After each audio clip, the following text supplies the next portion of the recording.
Hi, my name is Rubidium. Welcome to another edition of Learning Curve. In this series, we look at how long it takes to get up and running with various film technologies.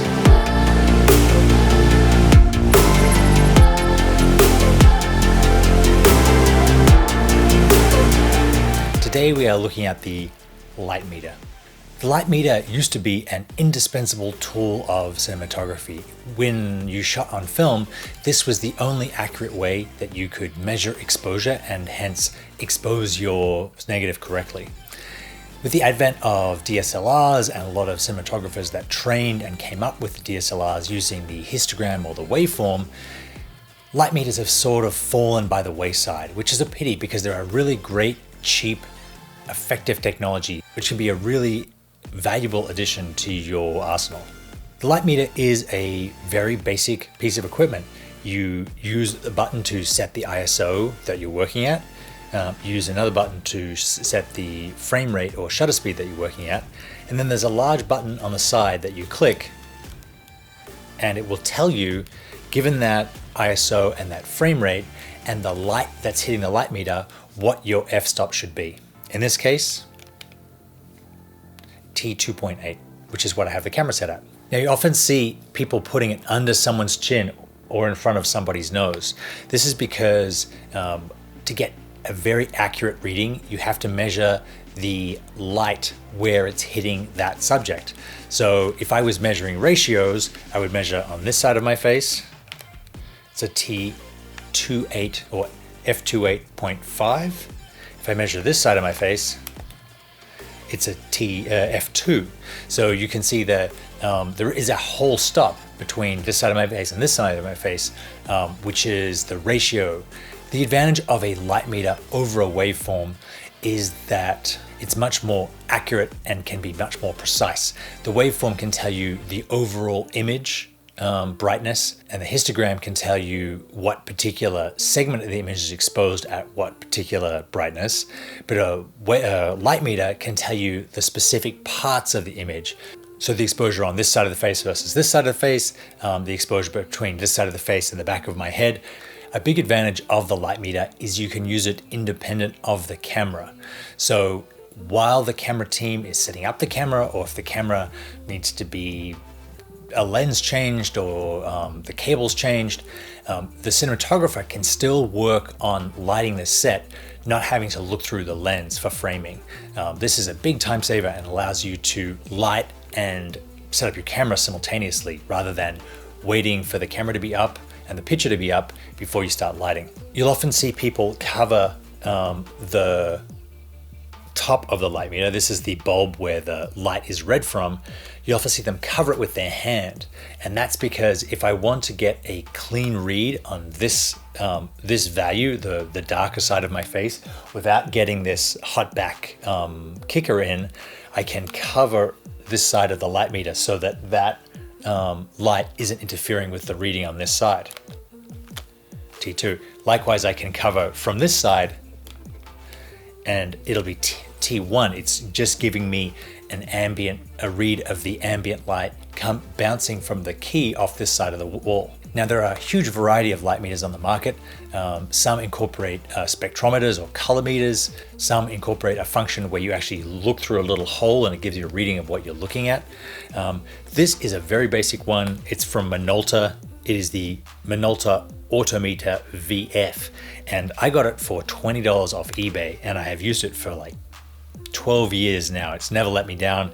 It runs on a single AA battery. There are a heap of these floating around because a lot of photographers used them before the advent of digital photography, so they had to measure the light because they couldn't see it through the electronic viewfinder. My preferred method of using a light meter is, as I said, if I don't have time to run back and forth to the camera, if I'm on set and I'm adjusting lights with the talent away from the camera, or to check the exposure that I've done looking through the camera with the waveform or with false color.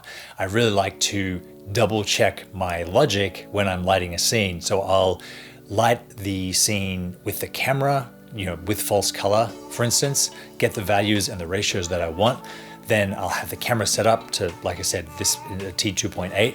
Then I'll have the light meter on my hip, and before I start shooting, I'll go through and quickly meter the subject to double check my thinking before I roll.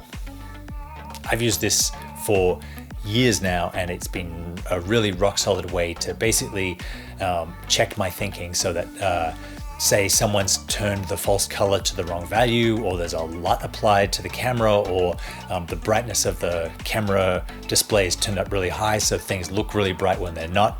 I'll always have my light meter handy, so I'm able to double check my thinking before I over or underexpose a shot. You can get up and running with a light meter very, very quickly. There is only two buttons, well, a power button, an adjustment for the ISO, which is on a little button at the side here, and then the reading button where you press it and it gives you a reading. The thing that is really helpful with this is that it has a permanent display of all the f-stops from 1 all the way up to f90 at the top, and it gives you a little reading where your particular f-stop is situated. That's really helpful if you're lighting with ratios, or you're wondering how many stops, how much doubling or halving of light you need to get to your desired stop. So I can see that I'm at f2.8.5. If I want to get down to a f2, I'll have to halve the amount of light coming in, which could mean moving this light further away with my foot. So if I meter that again, now I'm at an f2. If I want to move it in, you can start to see it to get to an f4. Now I'm at an f4. The light's into the shot, but I was able to double and halve the light without really looking at the camera. As a challenge, like I do in this series, I set myself the task of exposing a shot without looking at the monitor. So I took the monitor off my C200B, and I lit and composed a shot. I used a tape measure for focus and used the light meter to measure the background, the hair light, and the subject, and pressed record without even looking at the scene. It turned out that I was only able to do this because I was using a cine style lens with the declicked aperture ring on the lens. So I was able to get a reading of T2.8, set the lens to T2.8, set the focus to 8 feet or whatever it was on the lens, which is marked here, go ahead and roll the camera. I ended up getting the exact shot that I wanted. It was a little soft. This is a cheaper style of cine lens. It doesn't have complete markings. It has 12 feet and 6 feet, so you have to guess where 8 feet is.